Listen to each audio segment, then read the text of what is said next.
This is TWiT. We have learned more about who's believed to be behind the Twitter hack, and not some foreign, powerful, state-sponsored cybercrime gang, just we believe, a 17-year-old kid.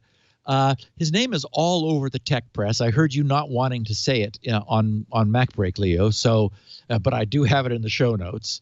It wouldn't be hard for somebody to find it. I mean, I come from the school of journalism where you don't say the names of minors who are accused of crimes, but apparently nobody else does that. So. Yeah, the local Florida news channel, WFLA. Man, they doxed him right away. Yeah, they outed him as Graham Clark from Tampa Bay, Florida. So that's they also published a suitably creepy picture of him. I know. In fact, before I reduced it in size, I actually had in the show notes, he looks a little bit like Spock, and so. Because he's got kind of a pointed ear, and he is a little bit creepy. And it's interesting, too, that his nick is Kirk.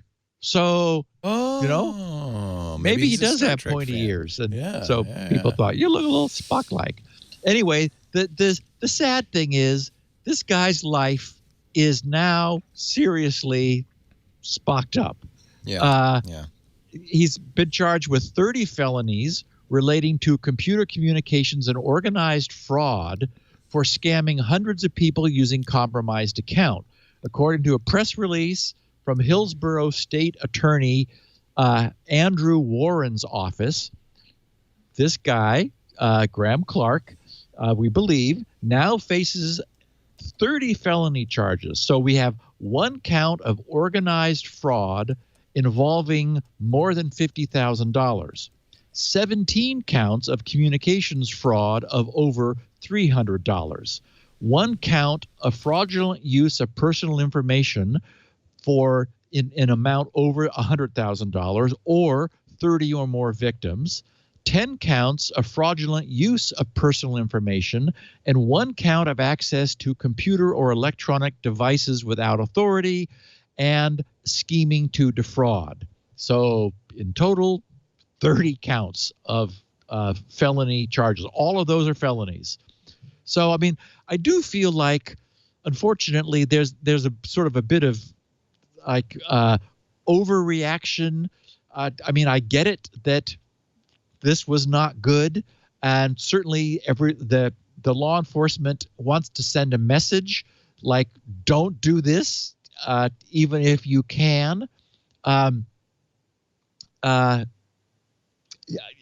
Initially, the initial announcement didn't indicate whether Clark had any partners in crime, but a few hours after the press conference announcement, the world learned that the U.S. DOJ had also filed charges against two other suspects believed to have helped Clark in this hack.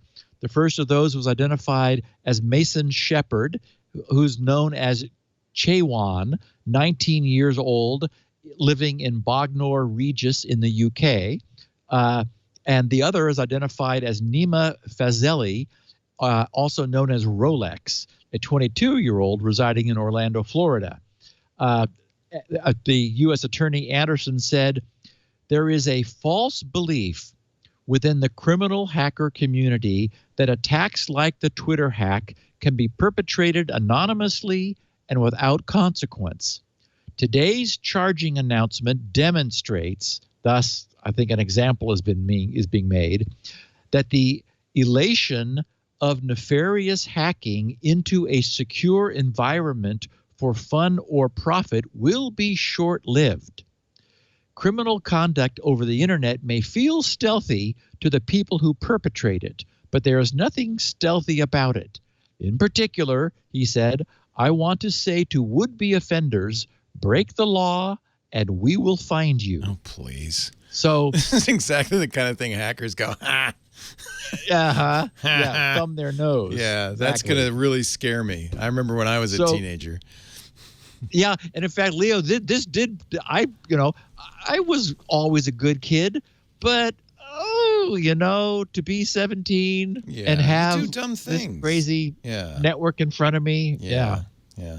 So he was Twitter, probably fairly clever because, well, go ahead, because the way he did it was kind of interesting. Yeah. So for their part, Twitter disclosed a bit more about the nature of the attacks. They said that the phone-based social engineering attack allowed the attackers to obtain the credentials of a limited set of employees, which then made it possible to gain access to Twitter's internal network and support tools. Although not all of those employees who were initially targeted had permissions to use account management tools, the attackers, apparently just Graham, was able to use their credentials to then access Twitter's internal systems and gain information about Twitter's processes. That expanded knowledge then enabled the attackers to target additional employees who did have access to Twitter's privileged account support tools. Reuters also had reported something that I had not seen elsewhere, which was that as of earlier this year, more than 1,000 Twitter employees and contractors had access to Twitter's internal tools and could change user account settings and hand control over to others. 1,000. And this was according to 2 former Twitter employees.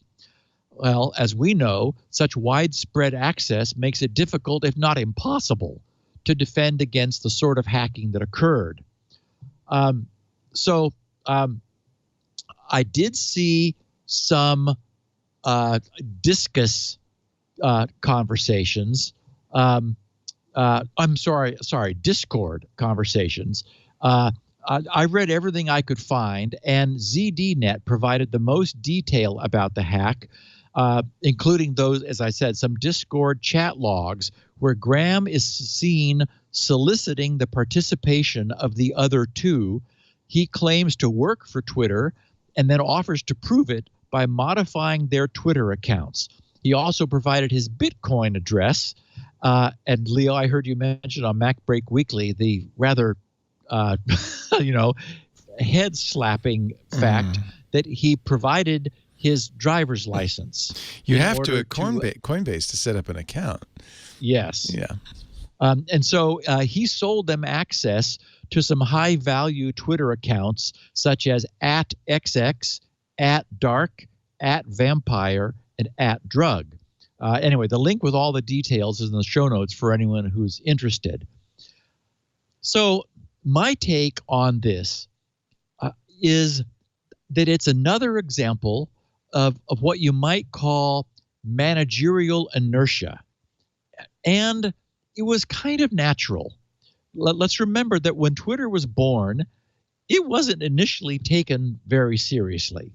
It had that ridiculously limited text-only, patently insecure messaging of 140 characters max. I remember thinking, wait, 140 characters? That's it? Those were the days.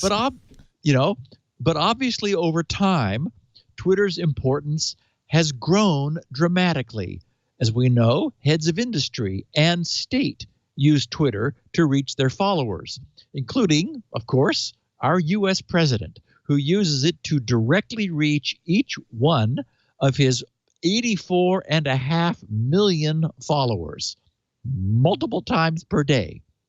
And more than likely, Twitter also didn't take itself very seriously at the start. And as we've noted, there never really was any clear plan for how this free service was supposed to make any money. But over time, and very gradually, that changed. And so my point is, Twitter's importance doubtless crept up on it. Over the course of many years, Twitter slowly grew into a truly important global communications facility. As we know, it didn't start out as one, and it clearly is one today. That didn't happen all at once. So I think this security breach is mostly a consequence of Twitter doing things the way it always had. And of any change to the status quo, that occurred, the management just lagged behind. So my take on this is that this ultra high profile security breach was probably the best thing that could have happened to Twitter. Did not actually result in any huge amount of damage. It has ruined a couple kids' lives, unfortunately.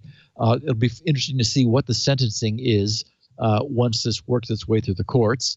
But it was obviously, if as Reuters reported at the beginning of the year, there were 1,000 people who could do this, both inside and outside of Twitter, then this is a very much needed wake-up call, which was delivered probably in the nick of time.